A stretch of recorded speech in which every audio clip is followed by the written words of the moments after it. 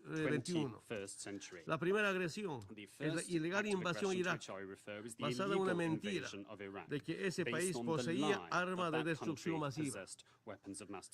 Esa invasión produjo más de 1 millón de muertos. La segunda agresión es el derrocamiento del gobierno de Libia, con decenas de miles de muertos, con la excusa de razones humanitarias.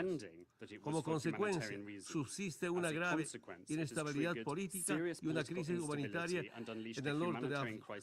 La tercera agresión es la guerra civil en Siria, que en los últimos 8 años ha provocado más de medio millón de muertos.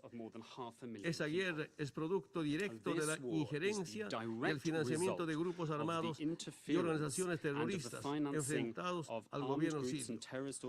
Hermanas y hermanos, en los últimos meses, Estados Unidos ha demostrado nuevamente su desprecio al derecho internacional, el multilateralismo y los principios propósitos de la Carta de las Naciones Unidas. Cada vez que Estados Unidos invade países, lanza misiles o financia cambios de régimen, lo hace acompañado de una campaña de propaganda que reitera que es a nombre de la justicia, la libertad, la democracia, los derechos humanos o por razones humanitarias. Quiero decirles, a Estados Unidos no le interesa la democracia. Si así fuera, no habrían financiado golpes de Estado y apoyado a dictadores. No amenazaría con intervenciones militares a gobiernos democráticamente electos, como lo hace contra Venezuela. No le interesan los derechos humanos ni la justicia. Si así fuera, firmarían los convenios internacionales de protección de los derechos humanos o las amenazas a los mecanismos de investigación de la Corte Penal Internacional. No promovería el uso de la tortura. No abandonarían el Consejo de Derechos Humanos y no separarían a niños migrantes de sus familias ni los pondrían en jaulas. A Estados Unidos no le interesa el multilateralismo. Si así fuera, no se habrían alejado del Acuerdo de París o del Pacto Global de Migraciones. No lanzarían ataques unilaterales, ni decisiones como declarar ilegalmente a Jerusalén como capital de Israel. Ese desprecio al multilateralismo está motivado por su afán, por el control geopolítico y la apropiación de los recursos naturales. Hermanas y hermanos, por encima de estas situaciones, saludamos a los países Francia, Alemania, Reino Unido, China, Rusia, que se mantienen firmes en la defensa del acuerdo nuclear firmado con Irán, a los países que no abandonaron el Acuerdo de París, a los países que defienden los principios de igualdad soberana de los estados, de no injerencia en asuntos internos, de respeto al derecho internacional y de respeto a los compromisos asumidos y de defensa del multilateralismo. La responsabilidad de nuestra generación es entregar un mundo más justo y más seguro a las siguientes generaciones. Eso solamente se conseguirá si es que trabajamos juntos para consolidar un mundo multipolar, con reglas comunes para respetar y defendiendo todas sus amenazas a las Naciones Unidas. Muchas gracias. Thank you, Mr. President. I now give the floor to His Excellency from Peru.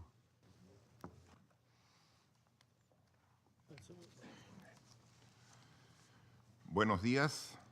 Saludo al presidente Donald Trump, asimismo a los dignatarios y altas autoridades presentes. El Perú saluda la convocatoria a esta reunión de alto nivel para centrar la atención del mundo y del Consejo de Seguridad en la necesidad de contrarrestar la proliferación de armas de destrucción masiva y sus sistemas vectores, hoy que conmemoramos el Día Internacional para la Eliminación Total de las Armas Nucleares. A lo largo de su historia, este Consejo se ha mantenido unido en la lucha contra la proliferación de armas nucleares, químicas y biológicas, así como en sus sistemas de vectores, en cumplimiento de la responsabilidad primordial de mantener la paz y la seguridad internacionales que le confiere la Carta de las Naciones Unidas. La acción de este Consejo se sustenta en el progresivo desarrollo de regímenes internacionales, basados a su vez en una serie de instrumentos vinculantes adoptados por esta organización y sus Estados miembros.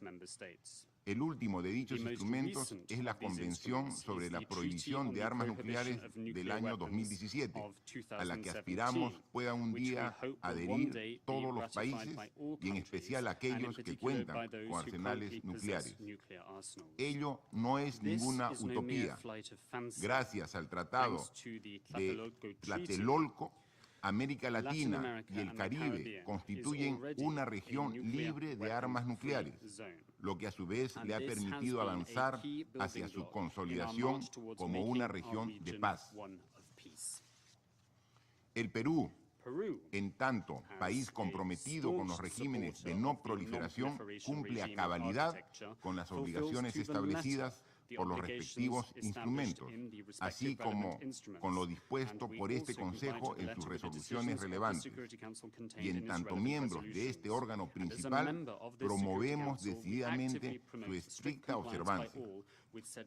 Consideramos que garantizar la paz y la seguridad internacionales implica eliminar el riesgo que las armas de destrucción masiva representan y que para ello no hay mejor remedio que su no existencia. En tal sentido, destacamos que la no proliferación debe ir de la mano con el desarme y un estricto control de los armamentos convencionales. Desde nuestra perspectiva, ello implica, en primer lugar, atender el desafío planteado por los programas nuclear y balístico de la República Popular Democrática de Corea. En atención a ello, queremos saludar una vez más la diplomacia de alto nivel que su administración y usted personalmente viene desplegando con miras a lograr una desnuclearización completa, verificable e irreversible en la península coreana. Consideramos que la vigencia del régimen de no proliferación nuclear debe observarse también a través del cumplimiento del Plan de Acción Integral Conjunto sobre el programa nuclear iraní, endosado por este Consejo mediante su resolución 2231. De otro lado, debemos lamentar y condenar el empleo de armas químicas en el conflicto sirio, así como en la ciudad británica de Salisbury. En este complejo contexto, y para concluir, señor presidente, queremos destacar la importancia de la diplomacia, el multilateralismo, el derecho internacional, las medidas de fomento de la confianza y la universalidad para fortalecer los regímenes de no proliferación y desarme. Notamos que, en muchos casos, son las percepciones de inseguridad las que derivan en un creciente armamentismo e incluso en el desarrollo de nuevos medios de guerra. Estimamos necesario trabajar en esas percepciones para contrarrestar la proliferación y el desarme, invirtiendo en la cooperación, el desarrollo internacional, porque la tecnología debe estar al servicio de la paz y el progreso, y no de la deshumanización y destrucción. Muchas gracias. Thank you very much. Appreciate it. I'd like to now give the floor to the Vice President of Côte d'Ivoire.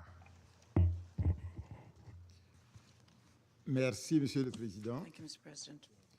Monsieur le Président, Mr. President, Excellences, Mesdames, Messieurs les présidents chefs de délégation, heads of delegations, je tiens d'abord à I would like remercier to first of all la présidence thank américaine the U.S. presidency d'avoir organisé ce for débat de haut having niveau convened this sur la question de la high-level non-prolifération discussion des armes de on destruction the massive. issue of the non-proliferation of Et je weapons voudrais of mass également destruction. saluer la I would like to présence also welcome de votre Excellence, your de presence celle donc here, des chefs d'État et de Your gouvernement ainsi Excellency, que d'éminentes the presence personnalités of heads of qui states and haussent governments, l'éclat de cette eminent séance personalities dont le which make thème this est d'une meeting grande all the more importance pour notre significant, planète. and the Monsieur le topic Président, le thereof développement is of rapide des great programmes importance nucléaires for et our balistiques world. Mr. a President, the entraîné rapid une development prolifération of d'armes nuclear de and ballistic destruction weapons massive. programs resulted in the Ces armes proliferation alimentent of la weapons of violence mass et les conflits, destruction. These weapons feed menacent violence la and conflicts. They stabilité threaten the de régions tout entières stability of entire et font ainsi regions de la and question de la thus non-prolifération make the issue of un objectif de survie non-proliferation pour l'humanité. into an issue of En survival effet, for humankind. malgré tous les efforts Indeed, déployés par la despite communauté all of the internationale efforts that have been deployed by pour the réaliser un monde international exempt community d'armes in order nucléaires, to achieve notre a univers reste nuclear malheureusement weapons-free encore world, sous leur menace nonetheless, permanente, we still ainsi que celle are des under armes common biologiques et threat chimiques. from these weapons as Il well as est dénombré à biological ce and jour plus de chemical 14 weapons. 500 As of armes today, nucléaires there dans are le monde. 14,500 Ces nuclear armes qui weapons font in the courir le world. risque d'un These conflit nucléaire weapons aux conséquences bring in humanitaires the et risk of environnementales nuclear conflict, irréversibles which would have constituent un défi irreversible réel humanitarian and pour notre environmental organisation consequences. commune. And this is a real Il challenge est for également à our déplorer la organization. propension des États We also deplore the à trend investir some davantage states dans la show to modernisation de leurs arsenaux invest nucléaires, great amounts in mais très peu modernizing dans la their nuclear weapons, élimination but de ces armes putting et de leurs very vecteurs. little Le into the traité de elimination of non-prolifération such nucléaire, weapons. considéré The non-proliferation comme la treaty, pierre angulaire which du is régime considered as a de non-prolifération, cornerstone est à of the ce jour non-proliferation regime, mise à rude is épreuve today being et fait severely l'objet d'une tested, divergence profonde and lors de la there is conférence a d'examen significant tous les divergence 5 ans. of views during the review conferences which take place every 5 years. Le non-respect par The certains États non-compliance de leurs by some engagements states with their commitments en la matière, in en matière de désarmement on et de disarmament and non-prolifération non-proliferation constitue is une atteinte grave a à la serious sécurité et pourrait risk favoriser for security l'acquisition and par could les acteurs non lead étatiques to the des armes de non-state destruction massive. actors acquiring Le problème weapons of nucléaire mass iranien, destructions. la The issue situation au of Moyen-Orient, the Iranian notamment nuclear en Syrie, issue, avec the les situation in allégations the Middle d'utilisation East, d'armes chimiques, Syria, with allegations of chemical weapons use, the use of ballistic missiles in Yemen, and the issue of the Korean Peninsula nuclearization, real difficult Gordian knots and real sources of concern for the international community. These situations are such that they compel us to place the issue of proliferation of weapons of mass destruction amongst our highest priorities. Given the situation, the Security Council, which is to maintain international peace and security, has to continue shouldering responsibility in the area of non-proliferation. In this context, Côte d'Ivoire calls for the implementation of the relevant resolutions of the Security Council and the implementation of the various legal instruments, those which are covering the areas of disarmament and non-proliferation. We invite, therefore, member states to discharge, with the support of the Organization for the Prohibition of Chemical Weapons, discharge their international obligations which stem from the convention, which bans the development, manufacturing, stockpiling, the use of chemical weapons and calls for their destruction. In this context, I would like to say that Côte d'Ivoire is party to all of the treaties and important conventions in the area of non-proliferation, and we incorporated into our national laws all of the commitments which flow from national legal instruments. In the disarmament area, the step-by-step approach did not result in the desired effect, and we therefore call those states which have nuclear weapons to consider a new, more effective approach. Mr. President, we welcome the adoption on the 7th July 2017 of the treaty banning nuclear weapons. They underscore that it's important to implement it rapidly. Outer space, which is considered, and rightly so, as a common good for humankind, warrants our constant attention and requires an urgent adoption of an international, legally binding instrument in order to prevent an arms race in space and make sure it does not become militarized. Further, we underscore the need for the international community to have a more binding instrument in the area of biological and toxin weapons.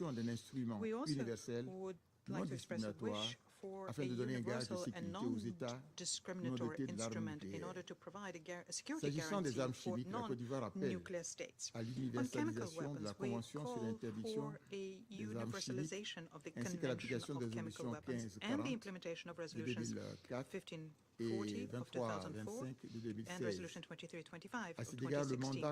Disregard the mandate conferred on OPCW during the special meeting on the 26th and 27th July in The Hague, the mandate to identify and to bring to justice the perpetrators of chemical weapons attacks could greatly contribute towards settling the issues related to the allegations of chemical weapons use.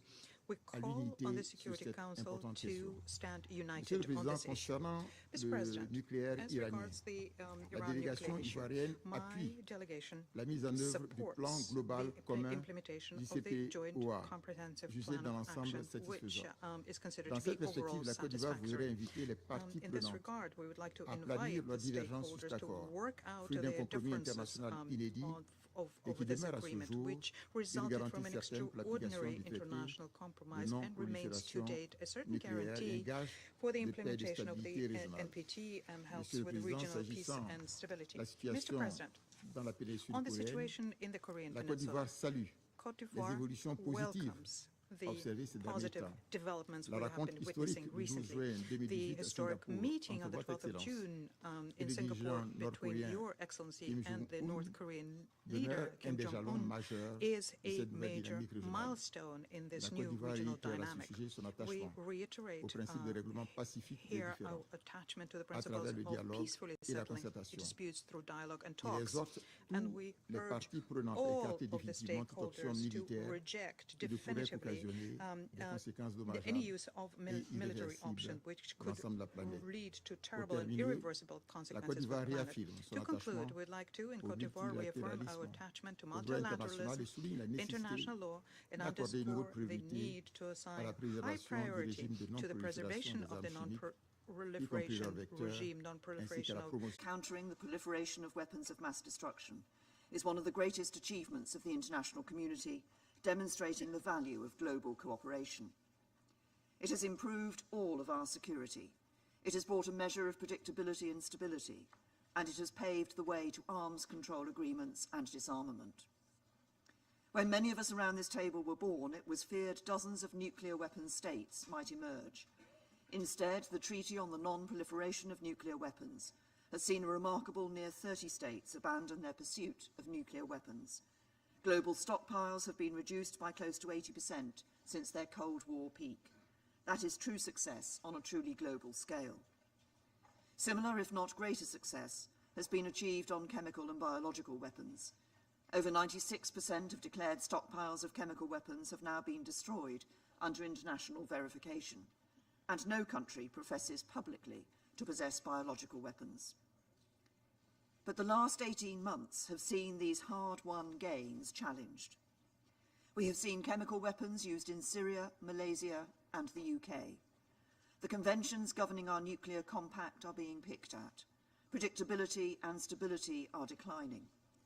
If we do not increase our collective efforts to preserve and build on what we have, there is a very real risk these gains will subside or fall away. The 1970 Non-Proliferation Treaty is rightly perceived as the flagship of the international community's determination against nuclear proliferation. Supporting it requires leadership.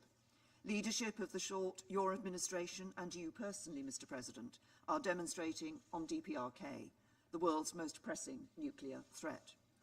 In meeting Kim Jong-un, you have created an historic opportunity for complete, verifiable and irreversible denuclearization. Consensus from this Council to impose sanctions on DPRK has played no small part, but we will not continue meaningful progress towards peace on the Korean Peninsula without sustained pressure. Sanctions must be strictly enforced by all, including the DPRK's neighbours. We must stay vigilant. Ensuring non-proliferation also requires collective leadership, of the type that led to the agreement in 2015 of the Joint Comprehensive Plan of Action, the Iran nuclear deal. For many years, the scale and nature of Iran's nuclear program raised serious international concerns. The JCPOA was an important step forward in addressing these. It remains the best means of preventing Iran developing a nuclear weapon, and we are committed to preserving the JCPOA as long as Iran continues to abide by its obligations in full. Iran must ensure they implement their obligations fully, and to monitor Iran's compliance, we strongly support the IAEA using inspections and other monitoring provisions of the JCPOA to their full. Other aspects of Iran's policies, in particular its destabilizing regional behavior and sustained efforts to enhance its ballistic missile capability, continue to cause serious concerns. The international community, and where appropriate the Security Council, need to be ready to address this. And Iran's proliferation of missile and sophisticated military technology to groups like Hezbollah in Lebanon, or, as the UN's panel of experts concluded, the Houthis in Yemen, is also not in compliance with Security Council resolutions. It risks a dangerous escalation, so we need to see further decisive action in this Council to tackle both the transit and proliferation of these technologies and increase the costs for those responsible. It is regrettable that Russia continues to prevent the Council from upholding its responsibility to stop this destabilizing activity. Mr. President, nowhere are the grim consequences of the erosion of global norms on weapons of mass destruction more apparent than in Syria, where the UN has concluded that Assad's regime has repeatedly used chemical weapons, a direct assault on a near-century-old ban vital to our collective peace and security. Yet Russia has repeatedly wielded its veto to prevent the Security Council from holding the Assad regime to account, even shutting down the international body established to investigate chemical weapons use in Syria. So I welcome the decision of 150 countries in June, the largest gathering in its history, to empower the OPCW to attribute responsibility for chemical weapons attacks in Syria and to put in place arrangements for attribution for any country which requests it. And I would like to thank President Trump and President Macron for their shared determination with the UK to deter the use of chemical weapons in Syria through US, UK and French joint military action in April. These actions sent a clear message to the Assad regime. Perpetrators of chemical weapons use cannot escape identification or act with impunity. The regime's backers must use their influence to ensure chemical weapons are not used again. For there must be no doubt we will respond swiftly and appropriately if they are.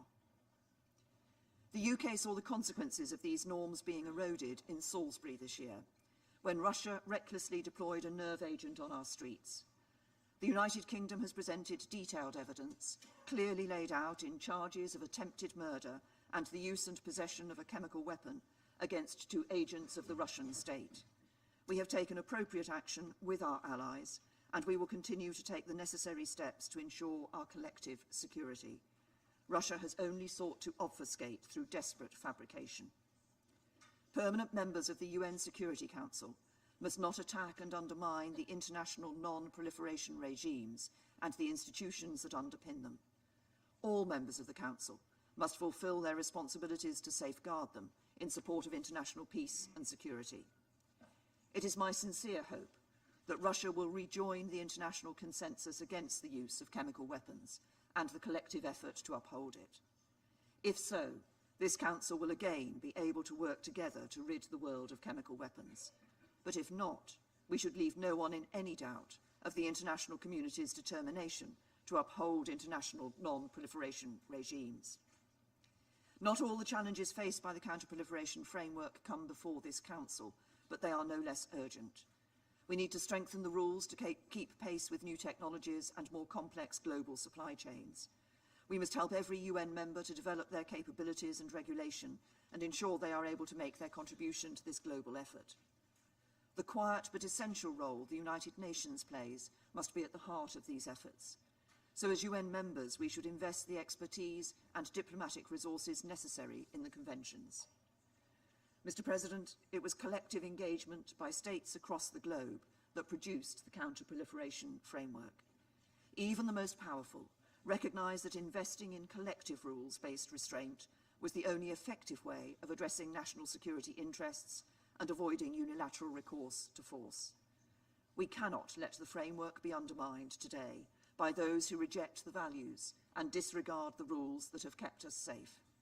It will take collective engagement to reinforce it in the face of today's challenges, and in this, as has always been the case, the UK will play a leading role. Thank you. Thank you very much, Prime Minister. I now give the floor to the Prime Minister of the Netherlands. Mr. President, Your Excellencies, ladies and gentlemen, this year there have been several occasions when weapons of mass destruction have endangered our security, undermined international stability, and caused terrible suffering. So 2018 has made the importance of non-proliferation abundantly clear. I agree with you, Mr. President, that as politicians we are first and foremost responsible to keep our own citizens safe. And I believe that multilateral institutions play a major role where this issue is concerned. As I will say in my address to the General Assembly later today, the Kingdom of the Netherlands has always championed and will continue to champion the rules-based international order and multilateral cooperation, especially on security matters and other issues of shared concern. The multilateral cooperation requires active support from all of us, including and even especially on the issue of weapons of mass destruction. We should acknowledge the significant achievements that have been made in controlling these weapons. For 50 years now, the Non-Proliferation Treaty has kept the number of nuclear weapon possessors under 10. We can only imagine how much conflict, instability and violence this has prevented. So I'm encouraged that the US, Russian and British foreign ministers have underlined their continuing support for and commitment to the NPT on the occasion of its 50th anniversary. We have seen some positive steps on non-proliferation this year in relation to North Korea. The ultimate goal of our joint efforts is to ensure that North Korea abandons its nuclear ballistic missile capabilities and its programs on weapons of mass destruction. It should do this in comprehensive, verifiable and irreversible manner. We welcome the efforts you, Mr. President, are personally making to achieve a nuclear weapon-free Korean peninsula. For we know that this problem can only be resolved peacefully. As chair of the Sanctions Committee, the Netherlands is doing everything it can to ensure that all nations fully implemented sanctions, so as to keep up the pressure on North Korea to comply with its international obligations. The Kingdom of the Netherlands believes that the Joint Comprehensive Plan of Action, endorsed by the Security Council Resolution 2231, remains a good example of how this Council and the international community can work hand in hand for non-proliferation. The International Atomic Energy Agency has concluded in 12 consecutive reports that Iran is abiding by its commitments under the deal. As long as this continues, we will also uphold our commitment to the deal. At the same time, we are concerned about Iran's role in the region, its ballistic missile program, and its human rights record. In particular, Iran's support for Hezbollah and the role Iran plays in Syria and Iraq, and in the development of missiles by the Houthis in Yemen, remain serious concerns for the Netherlands. They need to be addressed. Mr. President, the repeated use of chemical weapons is deeply alarming. It causes terrible human suffering and erodes the established international norm. There should be no impunity for any use of chemical weapons, not for the large-scale attacks in Syria, nor for the individual attacks in Malaysia and the United Kingdom. The same goes for the possible use of chemical weapons by the Syrian regime in Italy. All of us, both within and outside this Council, bear a responsibility. Because of the stalemate in this body, we have tasked the Organization for the Prohibition of Chemical Weapons to investigate and identify those responsible for the use of these weapons. We cannot sit back. We have to speak up, take action and firmly support the OPCW so that the perpetrators can be brought to justice. And we need to do this together. Indecisiveness by countries that claim to support the principles of disarmament and non-proliferation could ultimately have disastrous consequences. And with regard to this, the Salisbury attack, we reaffirm our confidence in the UK investigations. We welcome its bringing criminal charges as an important step towards justice. This bolsters our earlier conclusion that it is essential to hold those responsible to account. Mr. President, to conclude, the devastating consequences of the use of weapons of mass destruction underline the urgent need to take action. The use of these weapons must never become the new normal. We must prevent impunity at all cost. A legal norm can only be effective if we collectively uphold it, together, as part of a multilateral effort. Thank you. I thank the Prime Minister for his statement. I now give the floor to the Deputy Prime Minister and Minister of Foreign Affairs of Kuwait. Thank you. Bismillah ar-Rahman ar-Rahim. فخامة الرئيس دونالد ترامب. Allah, the merciful, the compassionate. Mr. President, أود بداية أن أعرب عن ارتياحنا وسعادتنا لرؤيتكم وأنتم تترأسون اليوم قمة لمجلس الأمن، مثمنين مبادرتكم بعقد هذه الجلسة المفتوحة والتي تؤكد على إعطائكم الأولوية القصوى لأحد أخطر المسائل التي تهدد السلم والأمن الدوليين والمتمثلة في أسلحة الدمار الشامل. إن المناقشة التي نجريها في هذه القاعة تأتي في ظل مرحلة دقيقة وظروف معقدة يمر بها عالمنا اليوم، ولا سيما منطقة الشرق الأوسط. فإلى جانب انتشار النزاعات والإرهاب تتزايد التهديدات باستخدام أسلحة الدمار الشامل. تلك التهديدات التي لم تعد افتراضية، بل شهدنا إطلاق الصواريخ البالستية وإجراء التجارب النووية واستخدام الأسلحة الكيميائية في أماكن عديدة في العالم مؤخرا.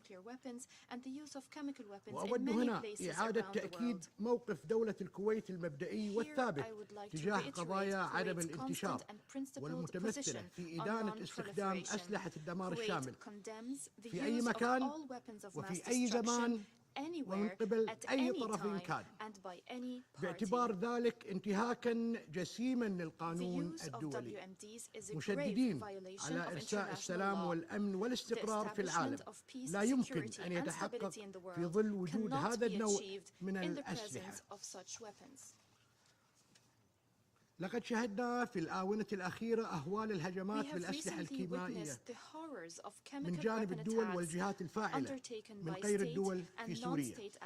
تلك الهجمات التي جعلتنا ندرك أن خطر انتشار أسلحة الدمار الشامل لم ينحصر بالرغم من وجود المعاهدات والقرارات التي تجرم استخدام تلك الأسلحة. إننا نتابع بقلق كبير إمكانية وقوع مثل تلك الهجمات مجددا سواء في سوريا أو في أماكن أخرى من العالم، ونؤكد على أهمية التصدي لتلك الهجمات الكيميائية يأتي أولا من خلال إظهار وحدة مجلس الأمن في تعامله مع هذا الخطر المحدق، ومن ثم ضمان تفعيل القرارات الدولية ذات الصلة، وعلى رأسها قرار مجلس الأمن 1540 الصادر في عام 2004. فخامة الرئيس، تتعرض المملكة العربية السعودية إلى هجمات غير مسبوقة للصواريخ البالستية تشنها ميليشيات الحوثي باتجاه أراضيها لتستهدف الأماكن المدنية والدينية. إن دولة الكويت تجدد إدانتها واستنكارها الشديدين لتلك الهجمات الصاروخية التي استهدفت المملكة العربية السعودية بشكل خاص والمنطقة بشكل عام. ونؤكد على ضرورة تحرك مجلس الأمن وتحمل مسؤولياته تجاه ما يهدد أمن المملكة العربية السعودية حفاظا على السلم والأمن الدوليين. إن وفد بلادي على أتم الاستعداد للعمل معكم لاتخاذ المزيد من التدابير لوضع حد لتلك الهجمات التي تندرج دون أدنى شك ضمن مخاطر انتشار أسلحة الدمار الشامل. وفي خضم الأحداث التي تشهدها منطقة الشرق الأوسط، تواصل دولة الكويت التزامها بدعم كافة القرارات الأممية، ورحبت بصدور قرار مجلس الأمن 2231 الصادر في عام 2015. ففي الوقت الذي تستمر فيه الجمهورية الإسلامية الإيرانية بتنفيذ ما نص عليه ذلك القرار وصدور تقارير الوكالة الدولية للطاقة الذرية التي توثق تنفيذ إيران بالتزاماتها ذات الصلة بالمجال النووي، إلا أننا نلاحظ بقلق التقارير الأممية المستقلة التي تشير إلى استمرار إيران في دعم وتمويل الميليشيات والأحزاب المسلحة في الدول العربية، وخاصة تدخلاتها في الشأن اليمني. كما أكد قرار جامعة الدول العربية الصادر بتاريخ 11/9/2018 على أن الأراضي اليمنية باتت منصة لإطلاق الصواريخ البالستية الإيرانية الصنع على جيرانها، وتهديدا للملاحة البحرية في مضيق باب المندب والبحر الأحمر، وهو ما ينعكس سلبا على أمن واستقرار اليمن والمنطقة، معتبرين ذلك خرقا لقرار مجلس الأمن 2216 الصادر في عام 2015. كما طالب القرار العربي إيران بالتوقف عن تلك الممارسات وعن كل ما يضر بأمن ومصالح دول المنطقة، والعمل على اتخاذ خطوات نحو بناء الثقة مع جيرانها في المنطقة، وصولا إلى إرساء علاقات قائمة على حسن الجوار والتعاون والاحترام المتبادل وعدم التدخل في الشؤون الداخلية. فخامة الرئيس، أصحاب الفخامة والمعالي، عندما أتحدث من هذا المحفل فإنه من دواعي الفخر والاعتزاز أن أتحدث كممثل عن الدول العربية في مجلس الأمن، حاملا معي هموم ومشاغل شعوب محبة للسلام وتواقة للأمان والاستقرار. ومن هذا المنطلق تؤكد دولة الكويت وكافة الدول العربية على إيمانها المطلق بالعمل متعدد الأطراف تحت مظلة الأمم المتحدة والأهداف والمبادئ والالتزامات المتفق عليها وفقا للميثاق، وتشدد على الموقف العربي تجاه أهمية تحقيق عالمية معاهدة عدم الانتشار. تلك المعاهدة التي تم الاتفاق على التمديد اللانهائي لها بعد اعتماد مؤتمر المراجعة في عام 1995 قرار إنشاء منطقة خالية من الأسلحة النووية وغيرها من أسلحة الدمار الشامل في الشرق الأوسط. ونجدد هنا الموقف العربي الداعي للدول الراعية الثلاث لقرار الشرق الأوسط الصادر في عام 1995 والذي يمثل جزءا لا يتجزأ من صفقة التمديد اللانهائي للمعاهدة إلى تحمل مسؤولياتها في تنفيذ ذلك القرار. كما نؤكد على ضرورة انضمام إسرائيل إلى معاهدة عدم الانتشار وإخضاع جميع منشآتها النووية لرقابة وإشراف الوكالة الدولية للطاقة الذرية، لا سيما وإنها الدولة الوحيدة في الشرق الأوسط التي لم تنضم حتى الآن إلى معاهدة عدم الانتشار. وختاما فخامة الرئيس، إن الالتزام الذي أبديتموه في مواجهة التحديات التي تشكلها أسلحة الدمار الشامل لا يقتصر على انعقاد جلستنا اليوم، بل يأتي أيضا من خلال المساعي الدبلوماسية الحثيثة لتخفيف حدة التوتر ونزع السلاح النووي من شبه الجزيرة الكورية. هذه الجهود التي قدتموها فخامة الرئيس جاءت في ظل تماسك ووحدة أعضاء مجلس الأمن لمواجهة البرامج والأنشطة غير المشروعة من قبل جمهورية كوريا الشعبية الديمقراطية. إننا نعلم أن الطريق لا يزال طويلا وشاقا للوصول إلى الهدف المنشود في إخلاء شبه الجزيرة الكورية من السلاح النووي، إلا أننا نعتقد أن الالتزام المطلق والصادق من قبل كافة الأطراف المعنية وكذلك التنفيذ الكامل لكافة قرارات مجلس الأمن ذات الصلة سيؤدي إلى اتفاق سلام دائم وشامل في شبه جزيرة كوريا خالية من الأسلحة النووية. وشكرا لكم فخامة الرئيس. I thank the Minister for his statement. Thank you very much. I now give the floor to the Minister for Foreign Affairs of China.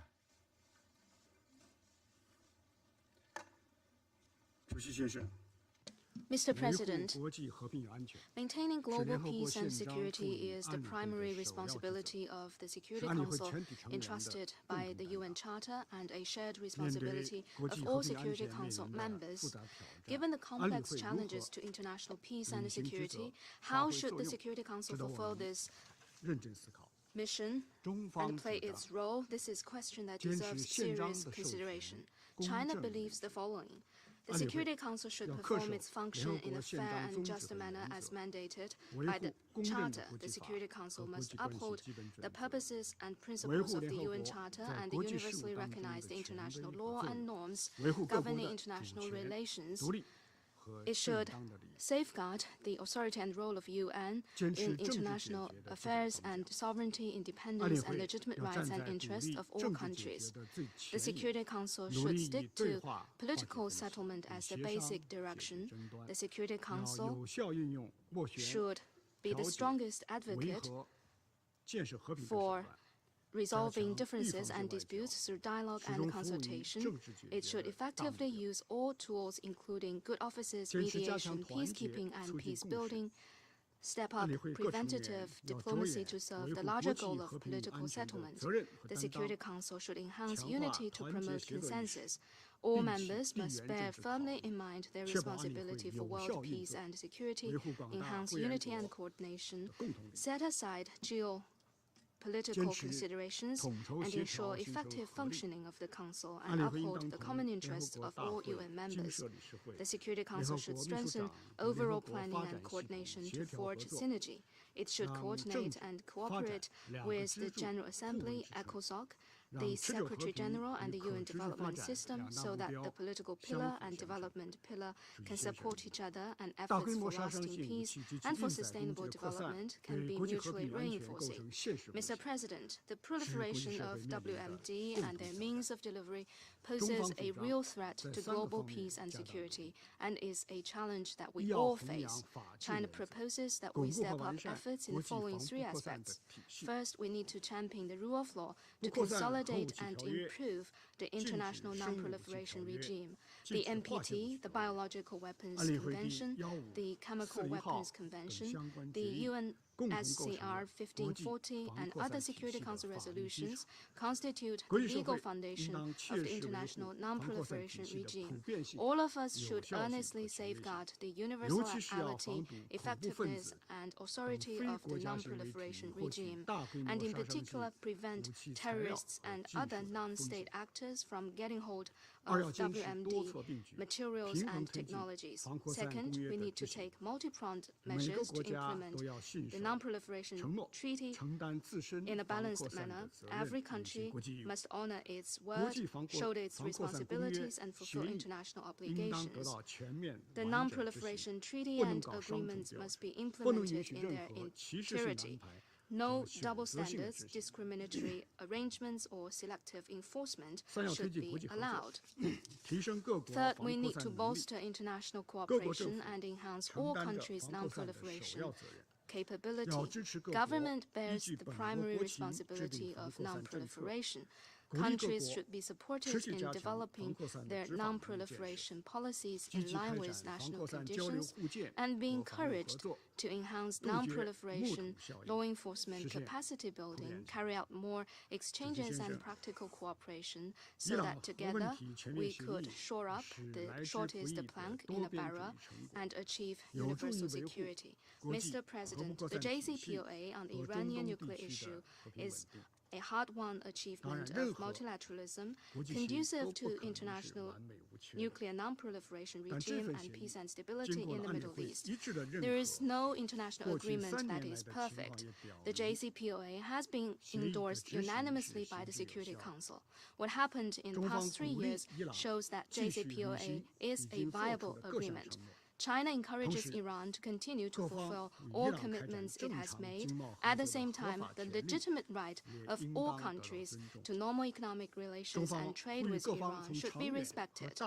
China calls on the relevant parties to bear in mind the big picture, think long-term, and uphold the sanctity, integrity, and efficacy of the JCPOA.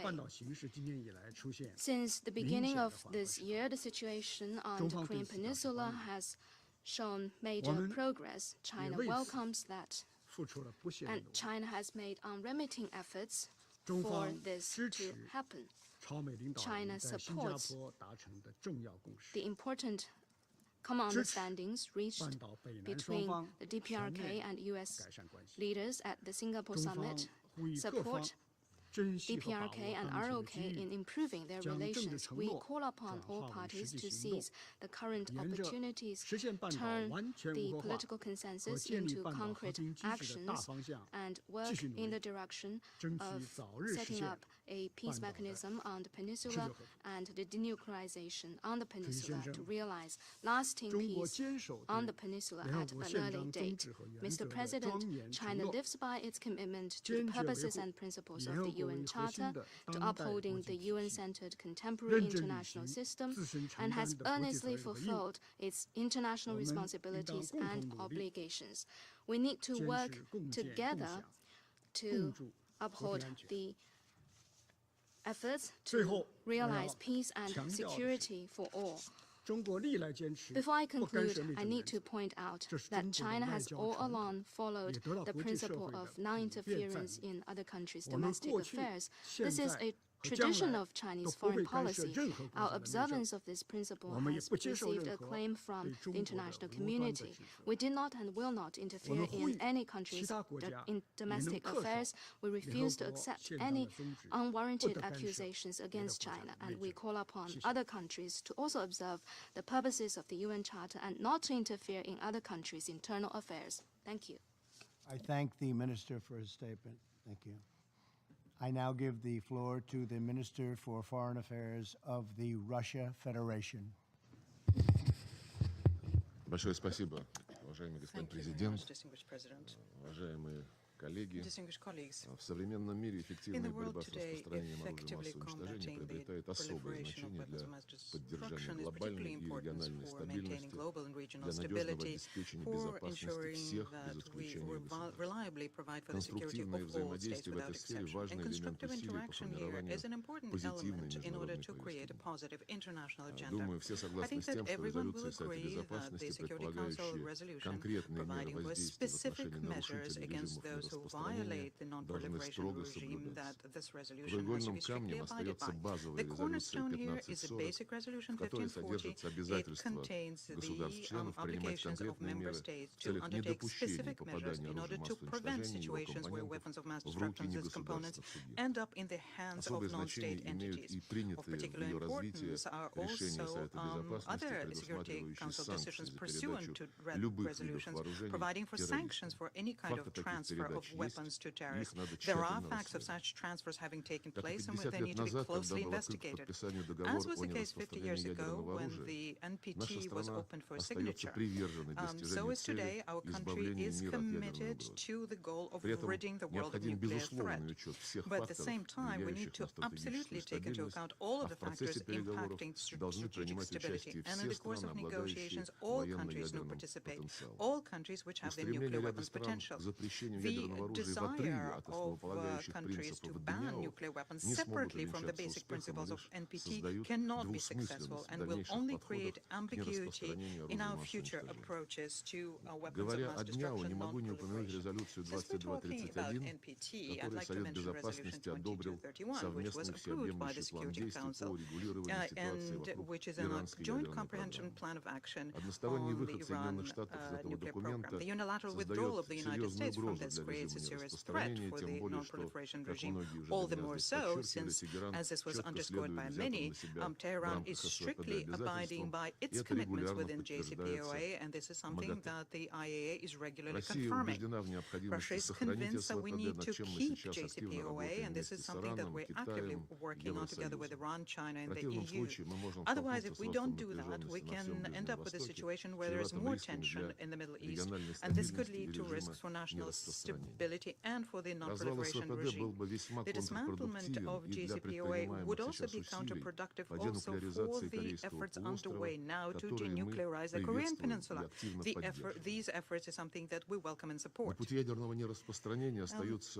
И другие серьезные препятствия, имею в виду, по сути дела, решение Соединенных Штатов отложить на неопределенный срок, а может быть и навсегда, ратификацию договора о всеобъемлющем запрещении ядерных испытаний, отсутствие прогресса в выполнении решений государств-участников ДНЕО о создании на Ближнем Востоке зоны, свободной от оружия массового уничтожения. Тревожная ситуация сложилась и в вопросах химического разоружения, прежде всего в связи с chemical disarmament. And this has to do first and foremost with what was done by certain Western countries which keep leveling new unfounded accusations against them, accusing them of using the Syrian authorities' banned substances. And we warn against strikes against the Syrian Arab Republic using a staged pretext. If this were to happen, this would be a gross violation of the Charter and would undermine efforts to foster the political settlement in that country. The government of Syria destroyed all of their chemical arsenal in line with the Russia-US agreement of 2013. And it's easy to get a quote at libertymutual.com, so you only pay for what you need. Isn't that right, Limu? Also, in a decision passed by OPCW. And on the other hand, the terrorist groups only pay for what you need. We have never been accused of being flashy, fancy, or cool. I mean, seriously, we named ourselves Booking.com. It's kind of our thing.